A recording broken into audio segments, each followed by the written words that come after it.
My guest today is Joan Bakewell, Baroness Bakewell of Stockport, journalist, author, TV presenter, playwright, politician and advocate for older people.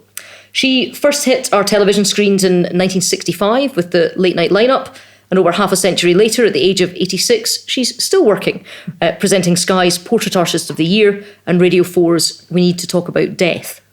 Despite having described herself as innocent and timid, her affair with Harold Pinter was the basis for his play Betrayal, and she was threatened with a charge of blasphemous libel for reading an erotic poem in the documentary series Taboo.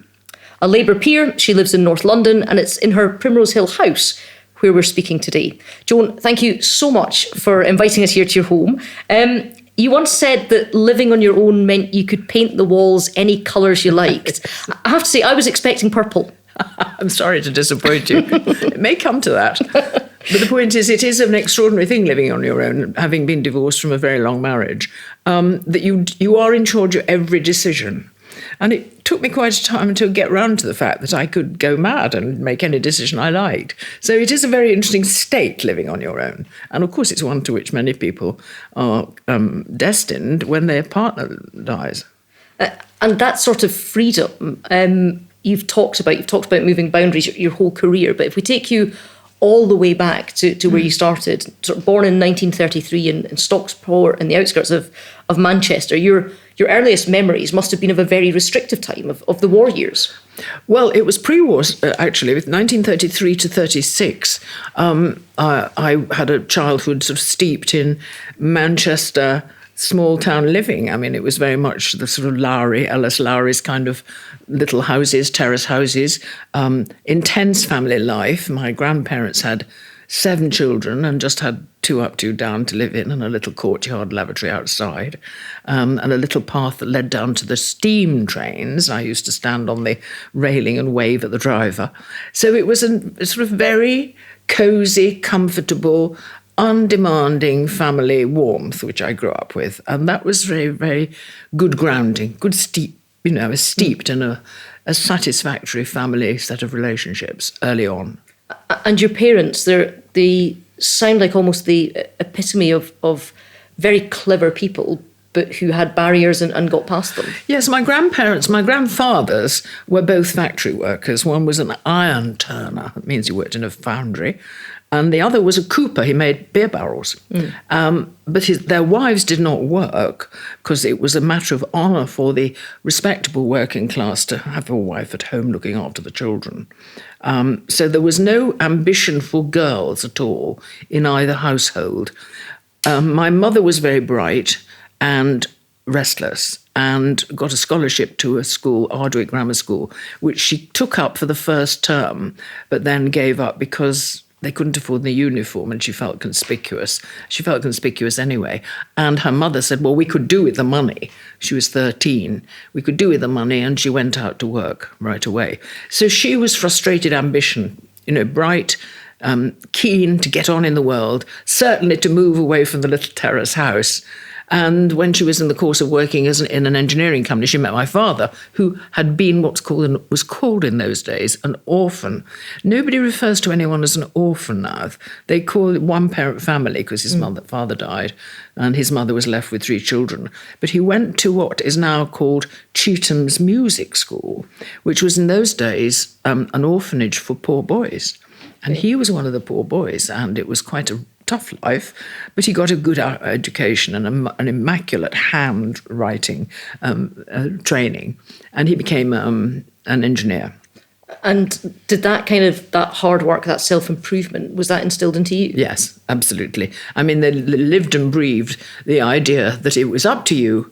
You've got to make your way. If you're going to go anywhere, you've got to make your way. You can't hang around waiting for something to happen, because nothing was going to happen in either Gorton or Salford in those days. So it was up to you to improve. They went to evening classes. Even when I was 18, 19, they were going to evening classes in Stockport. My mother made pottery, my father did painting.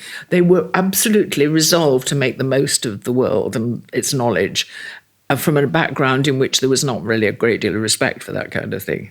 So when you were at school yourself, you got a scholarship to Cambridge. Was that a sense of immense pride for them, or was it quite scary that you were going to this very foreign place? It was a little alarming for them because it was putting me outside their control. With all this energy and intelligence they had, they did also have a wish to control their children so that the children did exactly and thought exactly as they did. And this going away to Cambridge put me beyond my mother's reach, for which I was enormously grateful. But she was very alarmed and said things like, "Oh, I don't know why you couldn't go to Manchester. Well, isn't Manchester good enough for you?" And I wanted to be at Cambridge. And no one in the family had ever been to university before. So I don't know where I got the idea that Cambridge would be sort of paradise, which it did turn out to be. I knew it was very architecturally beautiful. I knew that everybody there was learned in a way which I had come to kind of hero worship among my teachers, people who knew a great deal and bore their learning lightly. I thought that was a wonderful company, and it proved at Cambridge, both among the students and among the teachers that I had. So it was that kind of company that I loved. And to that extent, it put me outside the range of the Salford family and the Gorton family. And of course, I took with me to Cambridge. It's an oft-told tale. I took with me to Cambridge my Stockport accent. Well, you don't have it now. No, I fortunately have some sort of hybrid. I often think that if Professor Doolittle could analyse where my accent came, he wouldn't get it right, because I arrived with this very broad accent. And of course, in those days, only 2 women's colleges, and a lot of the women's students were from Rodine and Benenden and St Paul's, and they all were the sort of children of Bloomsbury, if you like, from the intellectual classes. So they all spoke with enormous confidence, authority, and very good accents. So I had to do something about it. When you very much weren't like that wasn't your background, you didn't go to St Mary's Cairn, you didn't go to St Paul's, you didn't go to Rodine, you didn't speak with, as Scottish people would say, jorries in your mouth or plums in your mouth. Where did your intellectual confidence come from? Because somebody from your background could easily have got lost there. I'm still looking for it. I don't believe that for a second. Well, there is, what is interesting and has been quite useful as a touchstone in relationship to other people generally, is that it isn't unalloyed confidence at all. I don't have that overriding, the world is my oyster feeling about it. I always feel that things have to be worked for and deserved. So that's quite a useful remnant of the feelings I had then. But of course, I passed my exams not very well. I made a lot of friends. Friendship was very much the root of my confidence, that people wanted to be my friend and liked me, and we had good times together. And I grew up into a community of the same generation, many of whom I still know. Unfortunately, these days, I usually go to their funerals. But Jonathan Miller was one, you see. I went to his funeral last week. He was my generation. And it was that kind of comradeship of what we loved at that time was learning. We liked knowing things. We liked intellectual sparring. We liked the analysis of literature or science, medicine, architecture, for its own sake. We really were the sort of heirs of the Enlightenment in that. We knew it was a good thing to know stuff. We didn't have a motive of getting rich or making good marriages or owning stuff. It was for its own sake, and that stays with me. Well, you now sort of chair a college. Do you see a difference between sort of this period? If my maths is right, you probably went off to university right around the time that the coronation. So there was a very small proportion of people in the country that went. And do you see a difference between your student experience and students now who are looking to the job at the end of it, who are worrying about, getting on the housing ladder, worrying about a career, worrying about all of the worries that young people these days have? Well, it's very interesting because I learned about that from my grandchildren. My grandchildren are either in their late teens or in their 20s now, and some of them have got degrees and some haven't. There's 6 of them. And what is interesting, of course, is the young don't worry. They get anxious and they have traumas about, the exams, and I've got some mental stress here I can't deal with, I need some therapy. But they actually, in a way, the undercurrent of young life is to look forward. How could it be otherwise? And so they do look forward, and they sort of don't worry about the job, the career, because all their contemporaries have got the same worries. So it'll get sorted. It'll get sorted. So my knowledge is of the kind of wonderfully calm young people. They're very sure. They worry about the environment. A lot of them are vegans and they don't want to spoil the planet. They worry about human rights and people should be kind to each other. They don't like people sleeping on the streets. But they don't worry about themselves so much, I think. I think they feel something will turn up, which, of course, on the whole, it does. Some of them have got jobs, some of them haven't. And in terms of the difference then between your experiences and your grandchildren's experiences, in reading up on you, I keep reading all of these things that completely contradict each other, and I'm trying to work out in the middle of it. So I'm trying to marry this convent-educated, small-town, provincial girl. Grammar school. Grammar school, sorry, who wrote that she wanted to grow up, she wanted either to be a boy or a nun. And then this woman that at university admittedly drank, partied, made lots of friends, fell in love, rolled up eiderdowns under the covers to make sure that people didn't know that she wasn't sleeping in her own room at night, and dropped Benzedrine. And I can't marry the two, Joan. Well, there you are. I'm sitting in front of you. I don't know how it's all mixed up. Everybody's an extraordinary mix of different temperaments and ambitions and so on. But I've taken life very much as it's come, but I do remember one of the things I learnt from my home, and we haven't spoken about the tensions that grew within my family between myself and my mother as I grew older, because my going to Cambridge did present a great challenge to her, because it was the opportunity she'd never had. So although she was pleased for me, she wasn't pleased for herself, and it led to enormous bouts of huge depression, which I do know about and sympathise a lot with. Depression is a terrible illness. So there was a great deal of tension between my home and the values from there and going to Cambridge. But then finding a job, one of the things that I learnt was you can't hang around treading water, doing things you don't enjoy. If you don't like it, and I've said this to my children and the grandchildren, if you go to bed at night thinking, I only have so many days between birth and death. If I've wasted one of them, then I must do something different tomorrow. And I've always said it's quite a good rule of thumb. If you go to bed feeling life is awful, that was so wasted day, do something different. Now, that means I'm not a very good employee unless I'm having a good time, because I'm restless. I want to improve it or me or make things better. So I've never had what you would call a career. Well, I think many people would beg to differ, yes, but perhaps you're talking about doing different jobs. Yes, I mean, what is interesting is a career posits a certain ambition in one direction, a following up of one path after another in order to be promoted, continuing to earn more and more, and making a sort of pathway through life that is both predictable and kind of sound and well-resourced and rewarded. But I've never done that. In my own head, I've just done something. Somebody would ask me if I'd like to do it, and I'll do it. Okay. So you fell in love at university, got married, had children. The career that people know you for is the broadcast career, whether we call it a career or not. Yes. And that didn't start till after the children came along. Yes. So how did you even get into there? I started to being restless when my daughter was very small. And I read all the books about childcare, and I did all the things it required of me, and I still had a lot of energy left. And she was a lovely child, but in the first year or so, she slept most of the time, it seemed to me. And I was enormously... Can I just say, as the mother of a 1-year-old, you are incredibly lucky. But there is a residue of energy, isn't there, that is not being consumed by childcare. And I found that this energy was bouncing around and I didn't know what to do with it. So I did look into the possibility of doing the sort of things I'd seen happen when I was a BBC studio manager, which was people turning up at the BBC, delivering a talk and going away again with a very small cheque.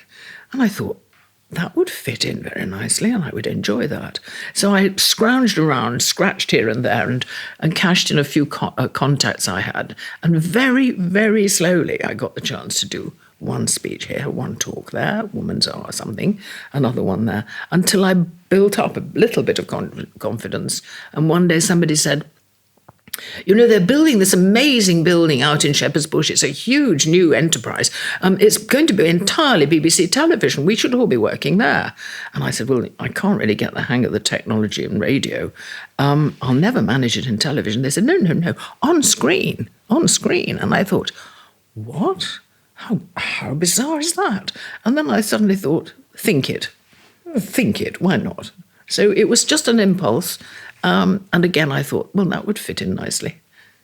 And the show that you sort of first got, the big one, was called Late Night Lineup. Late Night Lineup, yes. For those who don't know what it was, it's sort of a review show. I mean, no, Late Night Lineup was conceived as a trailer programme at 7:00 in the evening for BBC Two every night.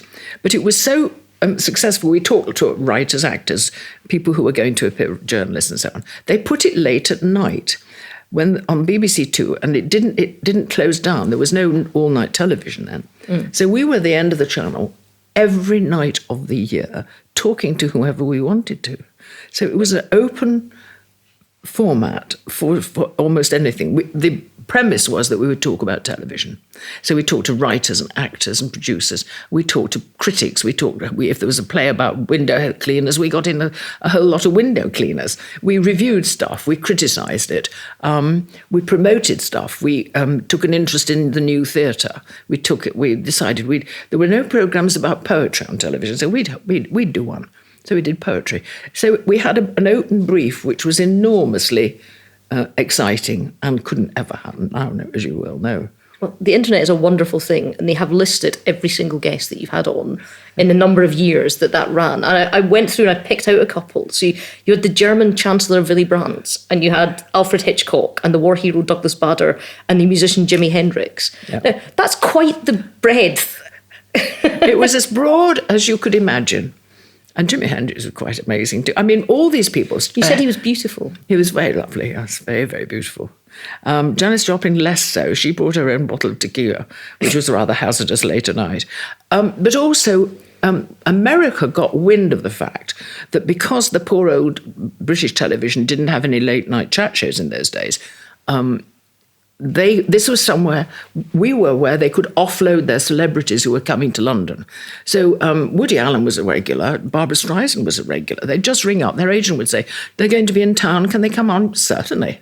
You know, we didn't hesitate to have them on. So it was really very thrilling. And all this is going on. So this was it was in the 60s that you were doing this. Yes. So all this was going on when sexual liberation was happening, feminism was happening, there was an intellectual flowering that was happening, the post-war rationing had finished, there was a freedom. How can you explain for somebody of my generation or younger what that period was like?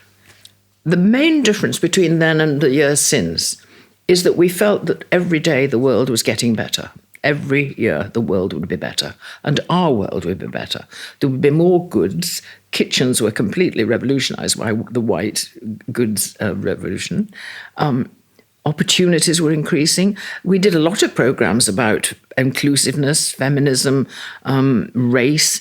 I remember doing a programme about a series of books called Little Black Sambo, which was at that time being taken off the shelves of libraries. And was that censorship or was it enlightenment? So we were picking up ideas and going with them and pushing them as far as we could. Talking about books and censorship, clear this up for me. When it was banned, did you sneak a copy of Lady Chatterley's Lover into the UK in your pants? Yes. Okay, how does that happen? Well, a lot of books weren't published here, and it could be confiscated. And if you had and students crossing the Channel ferry in those days with knapsacks and luggage and so on, we were all quite scruffy, and we looked as though we were rather keen on Bohemian Paris and so on. Where all these books were certainly published. Henry Miller was a great favourite, and they were done in rather soft paper. So the actual technology of stuffing a book into your knickers wasn't all that. But then nobody was searched in those days. They were just asked, could you open the suitcase, please? And people did have books confiscated. I mean, we live in a world which people don't confiscate books anymore. But it was quite a thing in those days that to watch out for students. They were all bringing rude stuff back from Paris, as indeed we were. Well, this sexual liberation is a theme through a lot of your work and your life. And during the time that you're on the Late Show, One of the guests was the playwright Harold Pinter, and there's been a well-documented and well-publicised affair that you had with him at the time. What I think a lot of people didn't know is that actually you'd been friends for 40 years, either side of the time that you were together. A lifelong friend of mine, yeah. And it's clear from talking with you, you're the most upfront, honest, no-nonsense person. Again, there's this idea of conflict here. Is how do you keep an affair secret for 7 years? We just didn't talk about it. To anybody? Did anybody know in your circle of friends? Yes, I mean, the play that he wrote, Betrayal, was about the fact that he discovered that I'd told my husband. So he felt betrayed that you told his husband that you were cheating on your husband with him. Now, the whole point about Betrayal is that everyone in the play has betrayed each other. And it was very near to the knuckle. It was very near the facts. And of course, I was very distressed that he should write it and put it on the London stage. I was about to say that because there's a real betrayal of intimacy in putting, without asking, writing it down and putting it in public. Yes, but I don't believe in censorship, do I? Hoist with your own petard, I think it's called. Yeah, you do get to feel aggrieved, though. I was hurt. Yeah. Yes, I didn't feel I had a legitimate right to really complain, but as a person, an intimate friend, I'd felt that I had the right to say, why did you do that? I'm really upset. And he knew I would be upset, and he said, that's how it is. But he was sort of consoled me in the light of the fact that he certainly wasn't going to go back on his decision to have written it or have it produced. And I mean, in terms of his character, how important was a play to him in relation to his relationships with people that might then be impacted by them? When Michael Billington wrote his biography of Harold Pinter, he traced in each play the sources in Harold's life that had triggered the plays, the plots. So it is true of many of his plays that the background is seeded somewhere in his background, his upbringing, his friendships, and so on. They're all transmuted into something completely different, which is the dramatic work of Harold Pinter, all of which has something in common, which is his intelligence and his humour, and also his brilliant sense of the dramatic. So in a sense, I was very glad it was a good play. I mean, if he'd written a really lousy play, I think I would really have minded. But I did at least think, well, it is pretty good. Well, they made a film out of it, that's for sure. It's stuck around. Now, you're often thought of as your broadcast work as being in the art space, but not just that. I mean, am I right in saying that you were the only British television crew when the Berlin Wall came down to make it through Checkpoint Charlie to get on the east side of the wall in East Berlin? Oh, yes. I worked on a programme. I was the BBC's arts correspondent for a long time until John Burt came in and turned all the tables upside down, and I was out through the door. So I then had to decide what to do, where to put, look for whatever people might offer me, having no structured career. And someone came along and said, would you like to present something called Heart of the Matter? Heart of the Matter current affairs programme made by the religious department. And it took events of the week. So where is the moral truth here?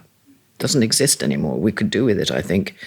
Where is the moral truth here about the week's events? So we worked very much on the spur of the moment. What were the events of the week? And then along came the week when the wall was going to come down, and I went into a television centre, and my producer said, go home, get your passport, the wall is coming down, we're on the flight. And I said, what's the story? What's the story? She said, we'll work that out, we're on the flight. But we got on the flight, and we pulled a fast one. We took the only remaining unhired car from the airport, went to Checkpoint Charlie, and she said, we knew that the meetings that had been going on in East Berlin had been held in churches because churches were respected, safe places. So we thought, if we can contact all the East Berliners who are crowding into their churches to talk subversion, we can get a programme out of this. So we got ourselves to Checkpoint Charlie. And of course they said, you can't go across. Nobody's going across. Nobody is going across. So my producer blagged her way and she said, we are from the cultural department of the BBC and we all have an appointment to see the cultural minister of East Berlin. He's expecting us. And he said, who is it? Who is it? And she said, Herr Schmidt is expecting us. There was no Herr Schmidt.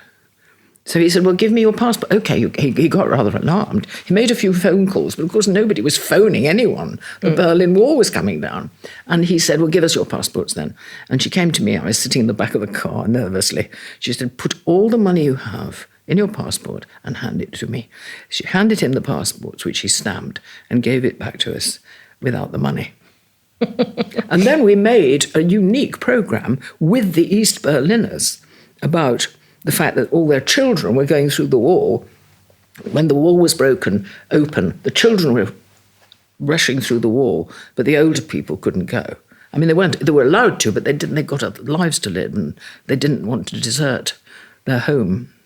And in my head, as somebody that was young enough to have watched it on television, but not really to have understood it, and to have heard, my parents talking about the 60s. One of it sounds almost like the 60s was a flowering and awakening that was done on 33 RPM, and the Berlin Wall was 45. I mean, for somebody that lived through both, how did you see just an explosion of freedom happen in a country? It was amazing, and of course, it was far more complicated than hooray, hooray, the wall's down, everything's going to be all right, because we went back a year later. And that was when things were being really uncovered in East Berlin. And we went to the great Stasi headquarters where all the records, thousands and thousands and thousands of records had been kept. And we were allowed in to make that story a year later. And what was also interesting, we made friends when we went to these churches where they were discussing the future of Berlin before the wall came down. We made friends with some of them. A year later, we went back. One had become a mayor. Another one had said, people arrived and said, before the communists took over East Berlin, your family owned a factory. Would you like it back? She said, I didn't know what to do. I said, well, shall we own this factory? And the family decided they would. It was a small metal wrought, making wrought iron. It was a factory making wrought iron objects. And she and her husband said, well, we better take the factory over. They went along and all the workers said, don't sack us. Please don't sack us, because we don't understand how the Western economy works. And they said, well, we can't sack them, can we? What can we do? And by the time we got back, they said, we're running a factory. So it was little stories, from within that amazing event. Now, in terms of a lot of the work that you've done, whether it's, you say the heart of the matter was talking about moral centres of things. You had a programme series called Taboo where you read out a poem that almost got you clapped in irons. You've looked at lots of pushing the boundaries of where the boundary of taste, decency, sexual liberation is. Why has that fascinated you so much? Well, I'm interested in how people behave and why they behave in the way they do, and what are the limitations that people try to impose on each other. Perhaps it's an echo of my mother's relationship with me. Why do teachers try and control children? Why do parents control their own offspring? Why do governments try to control people? Why do bosses try to control workers? Why? How is it negotiated? And how can that negotiation be better? I think that's a really core part of human behaviour, and it's really interesting. That's hugely interesting questions. Do you have the answers yet? I don't have the answers, but I found it very interesting to keep on asking, and I'm still asking. And what are the taboos now? Because there's almost nothing that you can't find on the internet. There's not a fetish alive that doesn't have 15 websites to it. I mean, is there any frontier left? The frontier of sexual liberation has gone out of sight, out of my reach. I read about it with some interest. Although, in fact, in the 90s, I was doing programs about transgender people who were very, very reluctant to come out and talk about it, and very distressed people. And I made good friends with them and was enormously sympathetic. But it was very, very exceptional. People didn't know about it. So that kind of was an eye-opener. Everything's an eye-opener, isn't it, if you look? I mean, there's still plenty of areas in which you need to know about human behaviour. I mean, why is there's this tidal wave of mental depression? Why is mental illness suddenly overtaking us? We're rich enough, we're fed enough, most of us, and then yet there's this tide of mental distress. I've no idea why. Where did anorexia come from? I'm completely bewildered by that, and misspoke on one occasion, got hauled over the coals by the Sunday Times, not because I was glib in the way I used the language, but then I entered into a lot of conversation with parents of people with anorexia, and I don't understand it. They don't understand it. I mean, it's a terrible thing. So there's still a lot to understand, isn't there? And of course, we'll never get there, because if we got there, we'd have reached some kind of perfection which doesn't exist. Oh, that certainly doesn't exist. But I mean, I think there are questions now about whether the amount of freedom that people thought would be liberating, whether it's actually damaging. I worry for my children growing up, what they're going to think sex is when they can look up really hardcore pornography on a smartphone from the age of whatever age they are, and whether that removes intimacy. I think one of the most important things is to root your children and your friends in a grounding of total honesty. And I'm sure this will happen with your child, that you will give him such an unbounded sense of identity and security that these temptations will not arise. I think a lot of teenage young people now they've seen it all, porn. They find it boring because, of course, porn is boring. It lacks the human dimension of affection and emotion. And that's why it's called hardcore. It's just nothing but writhing. So it satisfies rather unhappy needs in people who themselves haven't been grounded in the right kind of way. So it's not emotional, or there's no depth to it? I don't know what to make of it. I mean, I did do a series called Taboo in which I watched porn being made. I learned some of the tricks, by the way. Always use a hard mattress, otherwise you bounce something down in front of the camera. Just thought I'd tell you that. This is an educational opportunity for all of us, Joan. So I watched a porn film being made. I sat with the people who examine and cut at the BFI, at the British Standards Institute, watched a film being viewed by experts who are going to say, you have to cut that there, you can't show that. And I talked to people, and I talked to the porn stars. It's a field, incidentally, in which the women earn a lot more than men. One of its only interesting kind of characteristics, I thought. So the women earn more than men, that's about all that can be said for porn.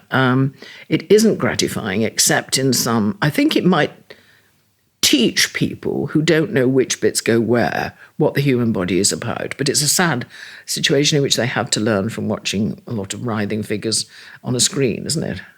Well, if we move away from there into one of the other big parts of your career of late, and that is the championing of older people. And there's a little bit of that where it bisects with broadcasting. We've had the Carrie Gracie case at the BBC. You've talked yourself about what happens to women, particularly as they get older, and whether they vanish from our screens, and the fact that we're all living longer. Why should you retire at an arbitrary age? Being older, getting older in society is a real problem because society is run largely by youngish to middle-aged people. Also, people get tired as they get older and want to do less, so they very often have less to bring to the table, as it were. So how society treats the old has never been addressed as a serious, universal problem. And we are staying alive longer, and we're staying with our wits longer. We're able to care for each other.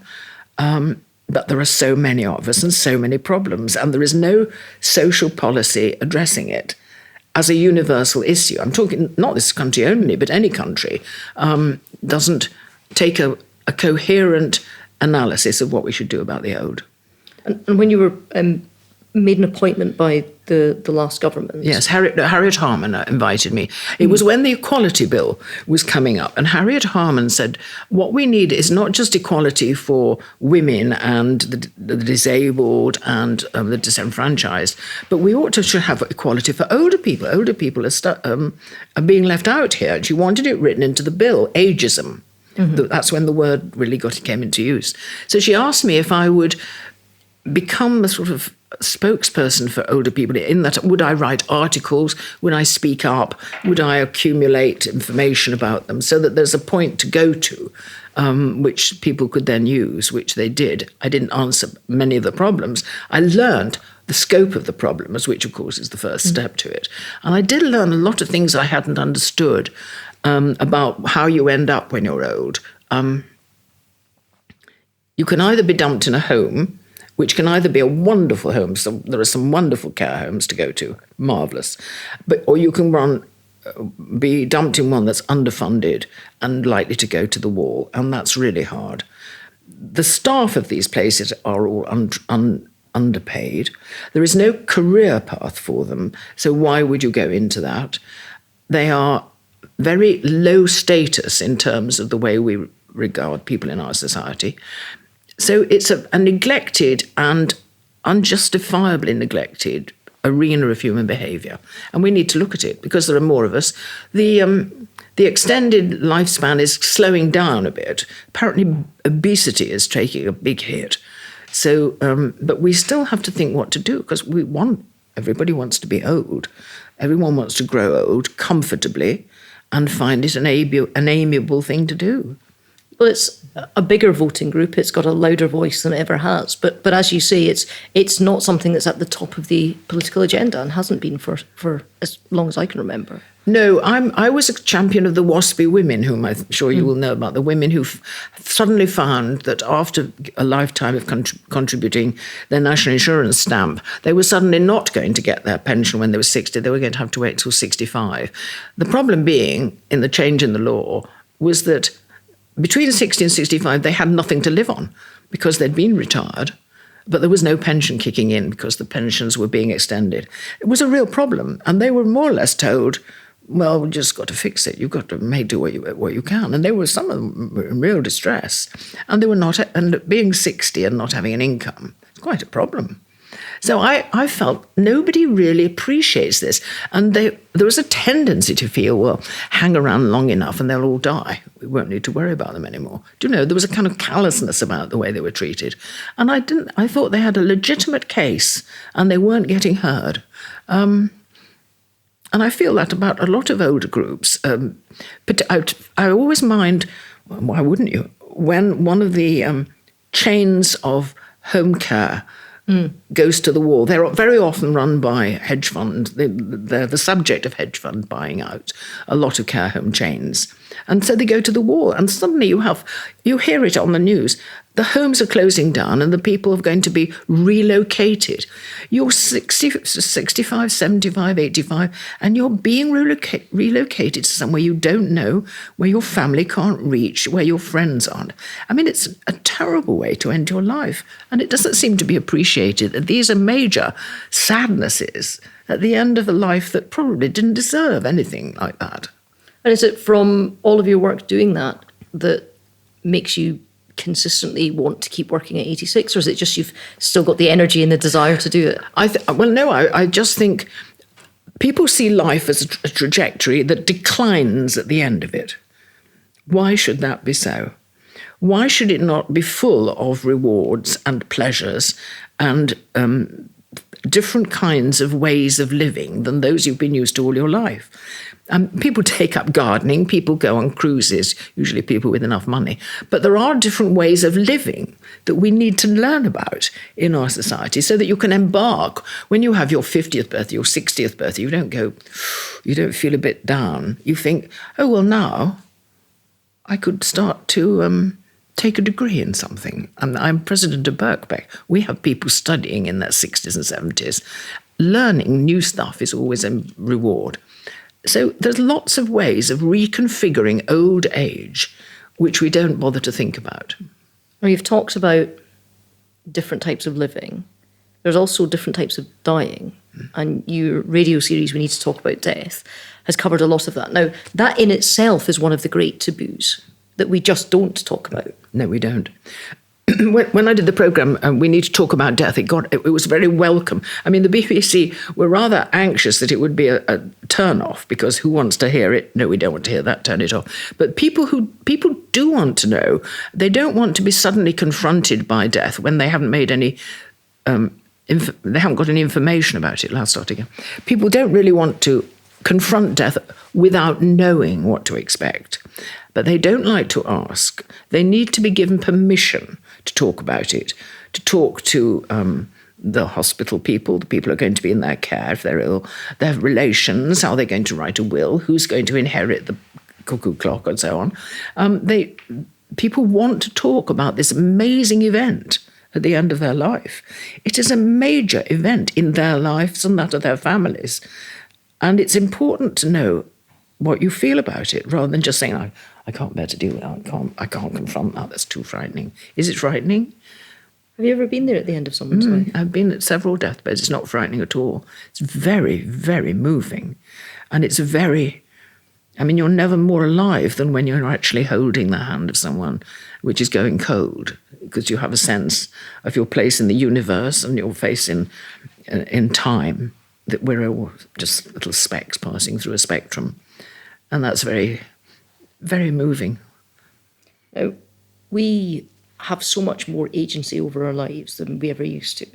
But one thing we don't have agency over is our deaths in many ways in which people would choose to have it. Is that something you think the government needs to address, or is the next thing coming? Yes, I think there is a slow pressure for change to the law which allows people to have more say in their death than they have at the moment. They can't have any say at all. It's interesting, isn't it? We've given people so much agency, as you say, but we don't let them have any say about if they've got a terminal illness, how they should die. Keir Starmer, who, when he was Director of Public Prosecutions, made a very interesting adjustment to the law. There was a proposal to change the law to allow assisted dying, but there was great opposition to it, particularly from the churches who feel they can't stand for that, they can't allow it. It is now and remains, of course, illegal to kill anyone. It's murder. You don't kill people. Keir Starmer, as Director of Public Prosecutions, brought in a ruling that if someone was being prosecuted under such a law for having assisted dying, there were six terms which should be brought into play in the debate about whether they were guilty or not.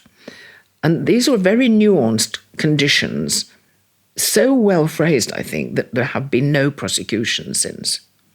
That doesn't mean people have been killing people. It means that everybody has been made more thoughtful. And I think that's really important.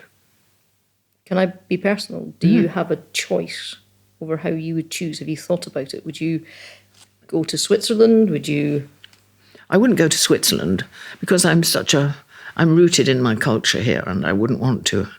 But I can envisage, and this might be highly romantic, but if I were extremely frail and ready to go, and one of the things that emerged when I was doing the series talking about death is at the point of death, people are ready to go. I had an aunt say to me, "Joan, don't worry, I want to go. I want to go." And people often say that you should be at that very moment, perhaps, sitting on cushions, surrounded by your family, with Mozart in the background and a glass of champagne in your hand. That might be considered romantic, yes.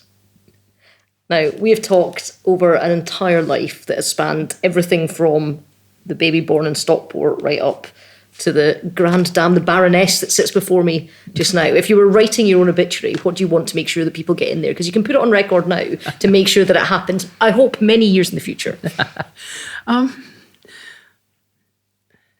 I made my own choices. Do you know, I think that's an important thing to say to people, and I try to say it to my grandchildren too. Make your own choices. Don't let society make them for you. And I think that's what I stand for politically, for people making their choices and having the circumstances around them that allow them to make choices. It's quite hard. And in terms of the choices that you would seek to have the people in your life make, your children, your grandchildren, those friends that you advise, you look around the world, there's a lot of people that are very depressed at the state of the world right now for lots of different reasons. How would you get them to pick the path that they should take? I'm quite depressed about the state of the world, generally. I'm just one of many. I don't think we're in a good place. I do think that I benefited from a really rather golden era, which was the post-war years, when, as I said, things were getting better all the time. And people's outlooks were more generous because they'd survived these terrible wars. And things shaped up so that there was a sort of common sense of civic responsibility, which we took for granted and we could lose. And I think that would be a terrible loss. There was also a sort of respect for law, a respect for the making of law and the holding of law in society, which is by no means universal anymore. there's a lot of challenges in the world generally, from tyrannical governments, which don't give people choices. They tell them what they must do. So I see ahead quite a lot of turmoil. But if you grow up, as I'm seeing the young people do, familiar with turmoil, I think they have their own way of addressing it. I hope for them that they have, because it's really going to be very disturbing. I don't think the coming decades will be as easygoing as the decades of my life were. Do you think then for, say, a 29-year-old woman with a small child going into television, having an affair with a world-famous playwright, do you think that could even happen now for a young woman? Would they be held to account more? You'd be found out, because the mobile phones have seen the end to that. I think women having more chances, of course, it's the biggest social change of my generation, is the changing status of women. Without question, the most important has been the emergence of women into the workforce, but also into a place, such as you represent in politics, as the equal of men in business, finance, and so on. And that is a revolutionary change, and it's happened without bloodshed, it's happened without too much rancour, without too much unhappiness. So that has really been a revolution that succeeded, and we have taken it for granted, actually. It sounds that for all your worries about the state of the world right now, you still think it's a better place than it once was. In some ways. I mean, how can we not think that medical improvements have made a fantastic difference to people's lives?